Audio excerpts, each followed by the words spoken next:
Hello दोस्तों, नमस्कार। मैं हूं अनिल कुमार। एक बार फिर से स्वागत करता हूं आप सभी का आपके अपने यूट्यूब चैनल सुपर टारगेट में। दोस्तों, अभी मैंने हाल ही में आपको लाभ हानि या प्रॉफिट एंड लॉस का पार्ट 1, पार्ट 2 और पार्ट 3 का 3 वीडियो बनाकर दिया है, जिसके अंतर्गत मैंने आपको प्रतिशत लाभ और प्रतिशत हानि कैसे निकलता है, इनफैक्ट लाभ हानि का मतलब क्या है, ये भी मैंने आपको समझाया है।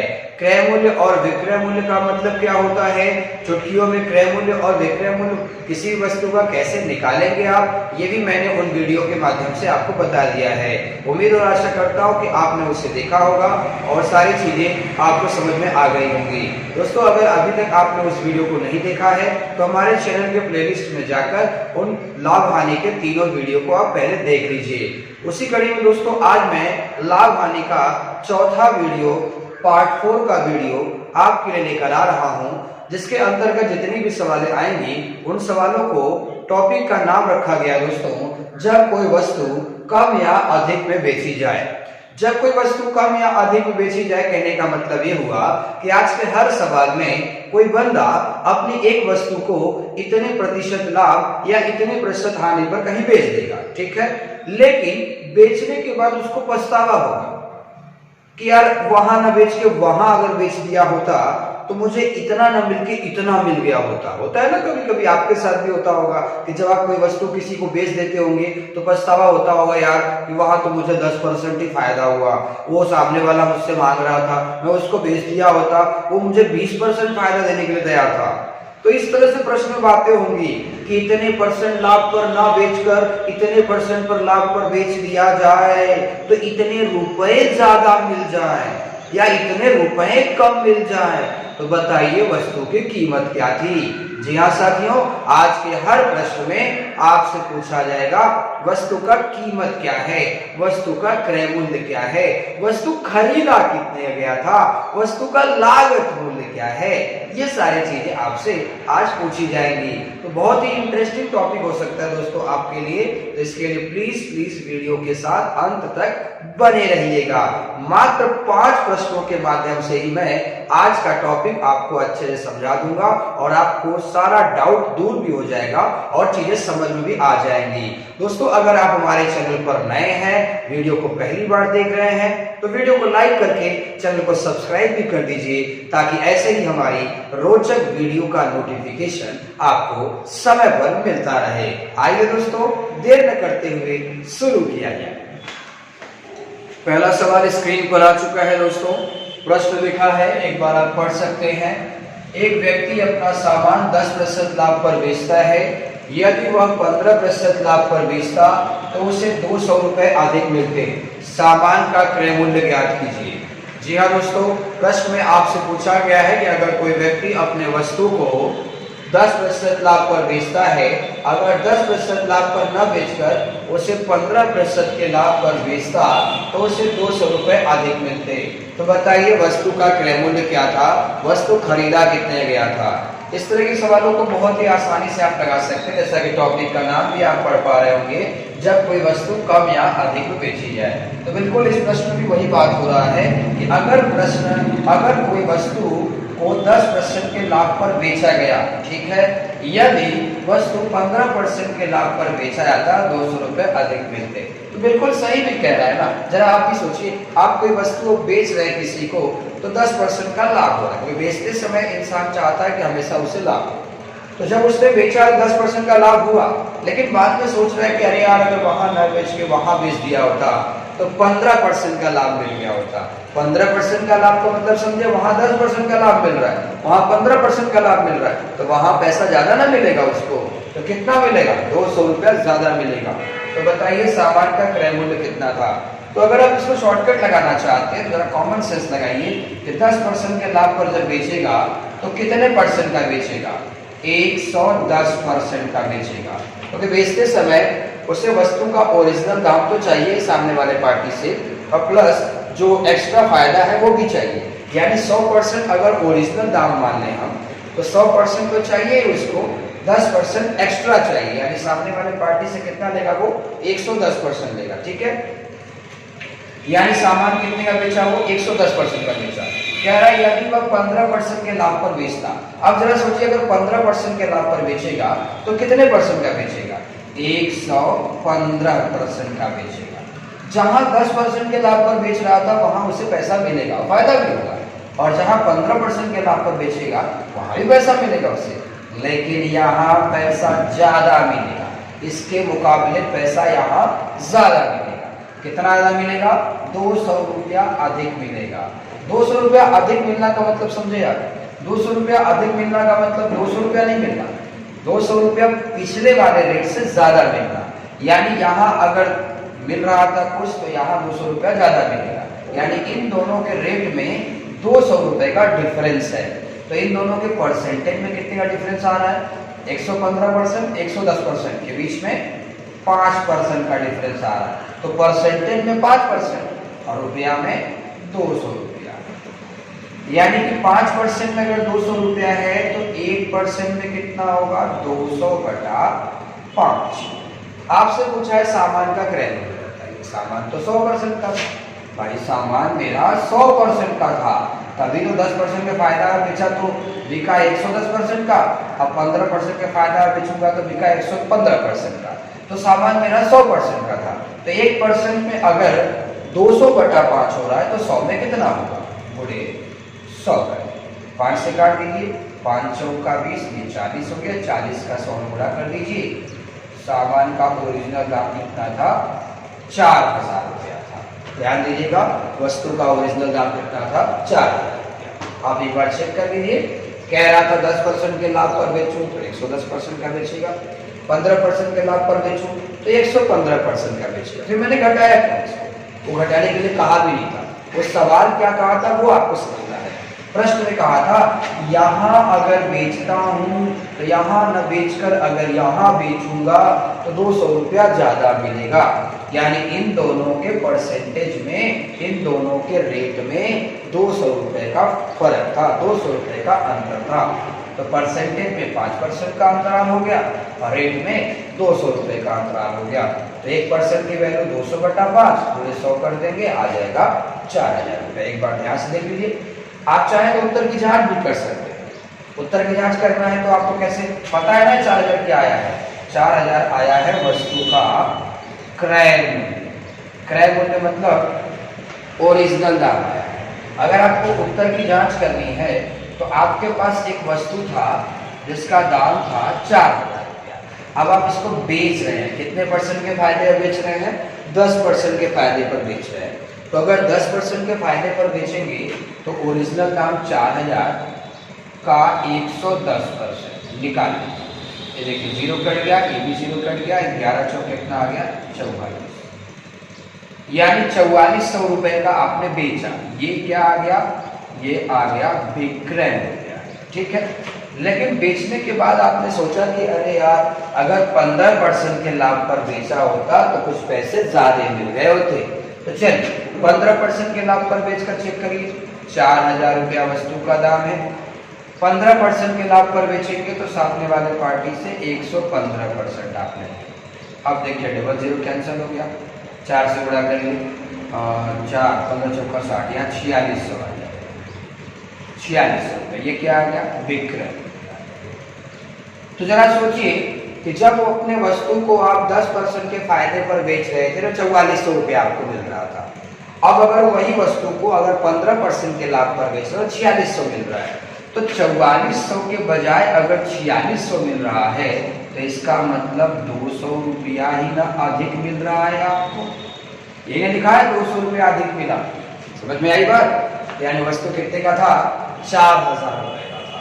ध्यान दीजिए, बहुत ही आसानी से लग सकता है। मैं आपके प्रैक्टिस के लिए दूसरा प्रश्न लॉन्च कर रहा हूं, आप जल्द से जल्द उसे लगाने का प्रयास करें। ठीक है, आइए दोस्तों दूसरा प्रश्न भी देख लिया जाए। आपके समझने के लिए मैंने दूसरा एग्जाम्पल भी स्क्रीन पर ले लिया है। प्रश्न है, रवि ने एक घड़ी 10% के हानि पर बेच दिया। ठीक है, कभी कभी इंसान अपने वस्तु को घाटे पर ही बेच देता है। तो कह रहा है रवि ने एक घड़ी 10% के हानि पर बेच दिया। यदि वह उसे 5% के हानि पर बेचता तो उसे 60 रुपए अधिक मिलते। रवि ने कितने रुपए में घड़ी खरीदा था? रवि ने घड़ी कितने रुपए में खरीदा था?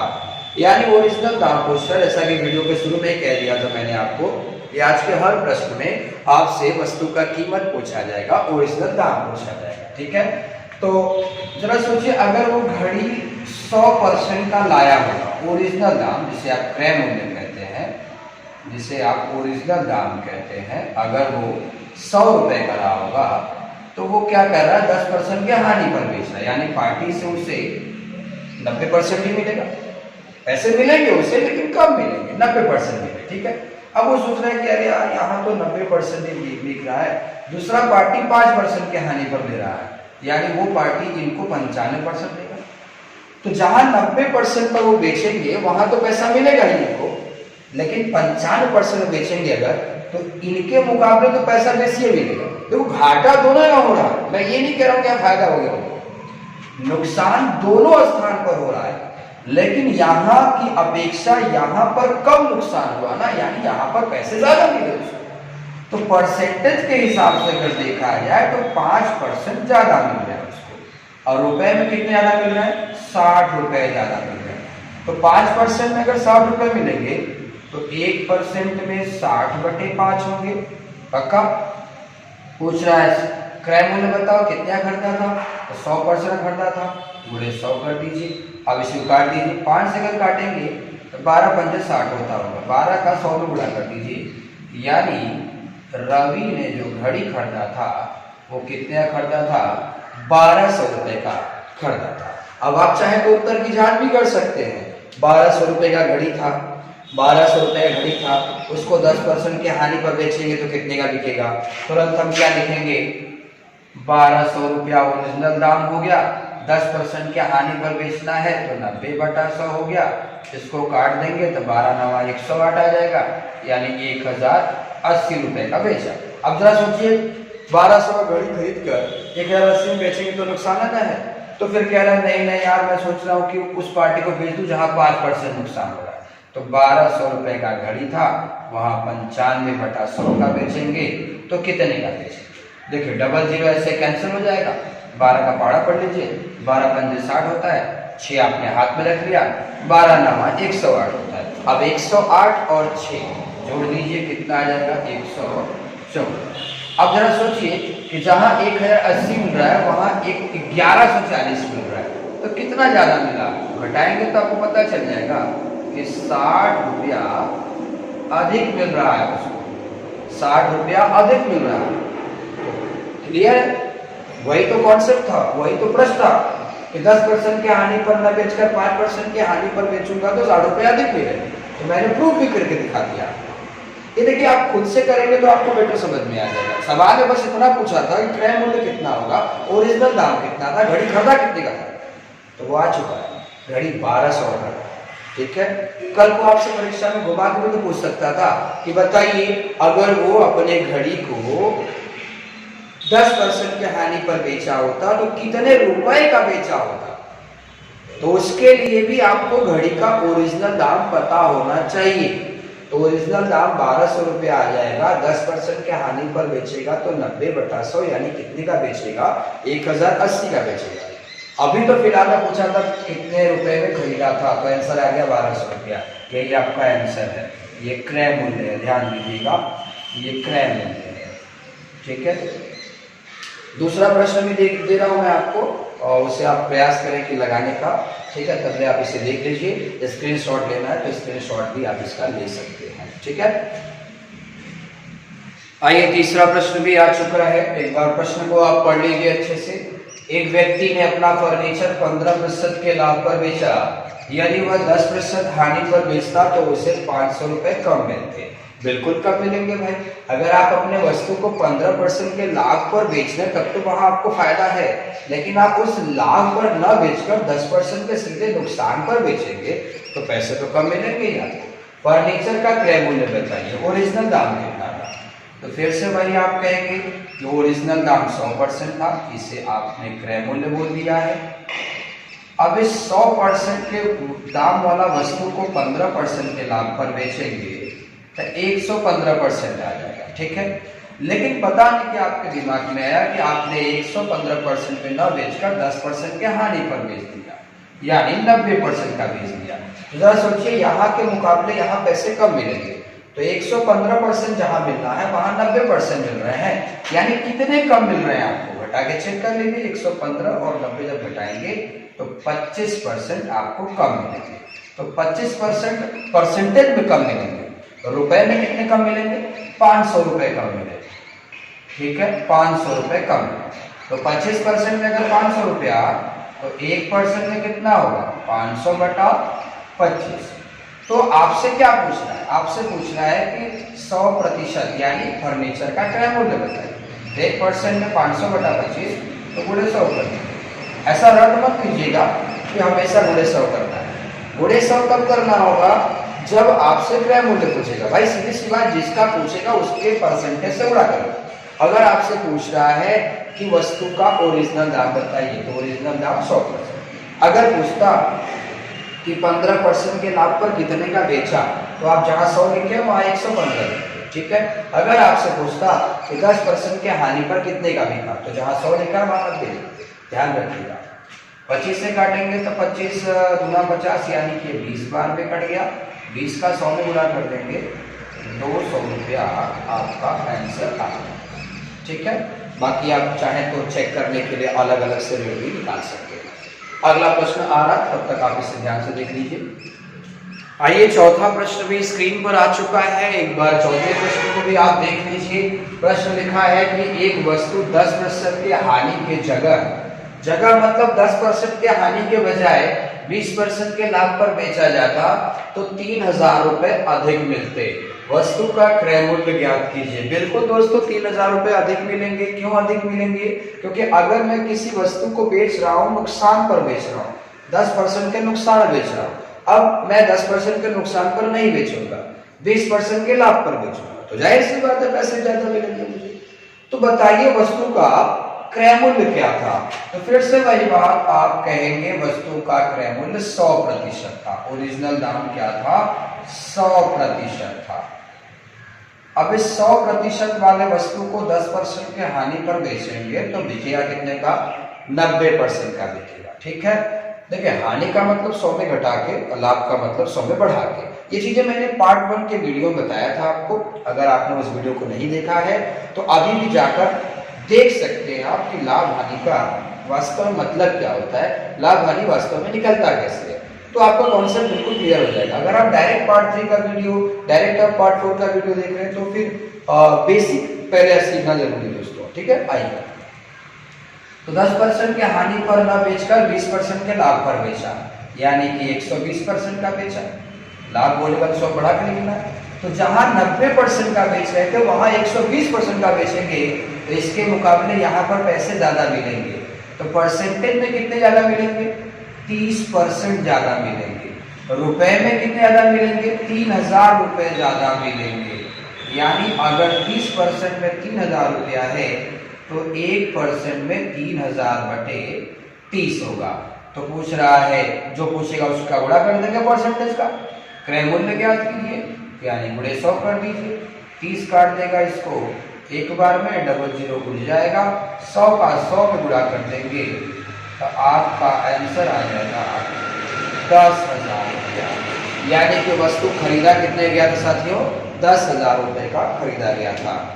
एक आखिरी प्रश्न दिखाने वाला हूं मैं दोस्तों, इसको आप जरूर देखिएगा, वीडियो छोड़कर जाइएगा नहीं।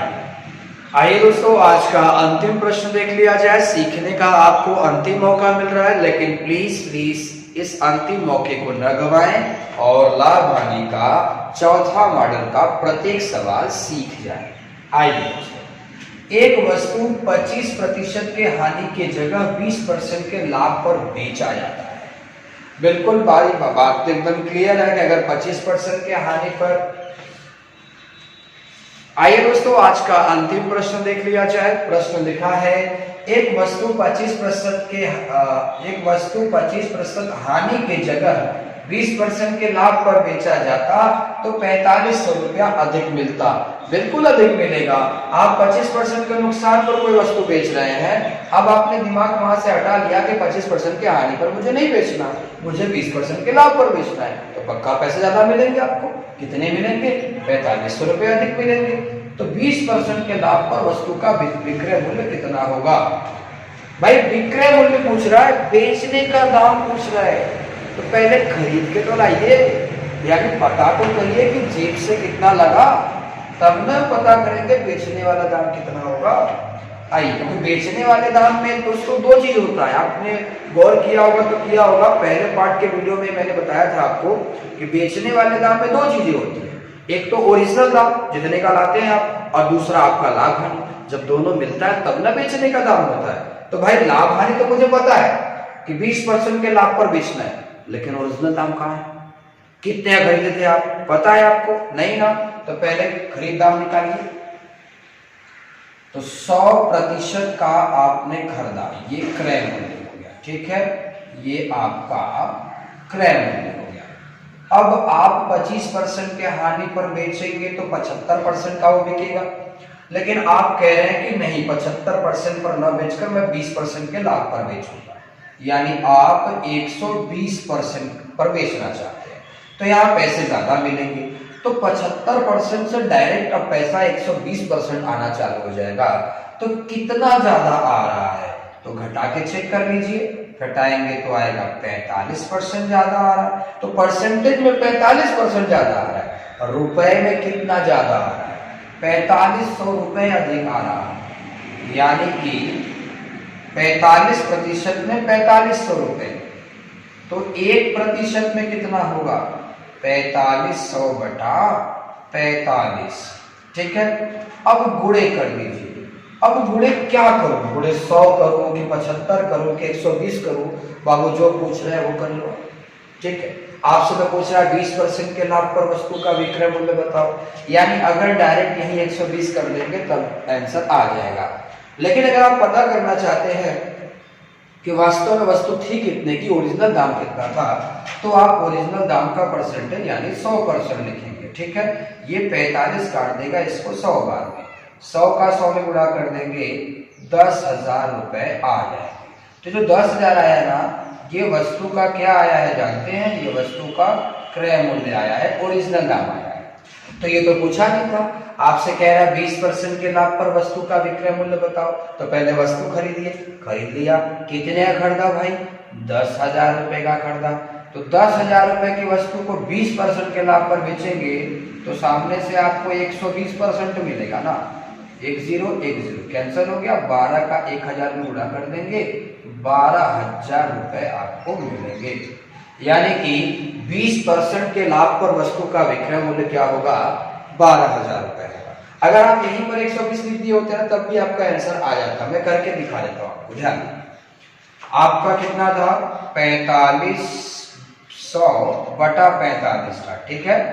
अब गुणे आपने 100 कर दिया था, तो वो मत करिए, आपसे जो पूछ रहा है वो करिए। आपसे पूछ रहा था 20% के लाभ पर वस्तु का विक्रय मूल्य बताइए, तो 20% के लाभ पर वस्तु का विक्रय रेट 120% होगा, तो ये काट देगा इसको 100 बार, तो 100 का 120 में गुणा करेंगे तो 12,000 ही ना आएगा, मिला लीजिए, दोनों बराबर आंसर है। तो दोस्तों आज आप लाभ हानि प्रॉफिट एंड लॉस के अंतर्गत चौथा वीडियो देख रहे थे, चौथा टाइप पढ़ रहे थे, जिसका नाम था जब कोई वस्तु कम या अधिक पर बेची जाए तो वस्तु का ओरिजिनल दाम क्या होगा। तो आपने पढ़ ही लिया होगा, उम्मीद और आशा करता हूँ कि आपको कुछ तो समझ में आया ही होगा आज की वीडियो को पढ़ने से। दोस्तों अगर आपको आज का वीडियो पसंद आया है तो वीडियो को लाइक कर दीजिए, अगर थोड़ा ज्यादा पसंद आ गया हो और अगर आप चैनल के फेवर में कुछ करना चाहते हैं तो प्लीज अपने दोस्तों को इस वीडियो को शेयर कर दीजिए। जो भी आपके फ्रेंड सर्कल में जितने भी दोस्त हैं, दूर दराज कहीं भी रहते हो, उनके व्हाट्सएप पर, उनके फेसबुक पर हमारे वीडियो को आप जरूर शेयर कर दीजिए। दोस्तों अगर आप चैनल पर नए हैं तो हमारे वीडियो को लाइक करके चैनल को सब्सक्राइब कर दीजिए और बेल आइकन भी दबा दीजिएगा, ताकि हमारे आने वाले वीडियो का नोटिफिकेशन भी आपको मिलता रहे। मुलाकात फिर होगी एक नए वीडियो के साथ, तब तक के लिए नमस्कार।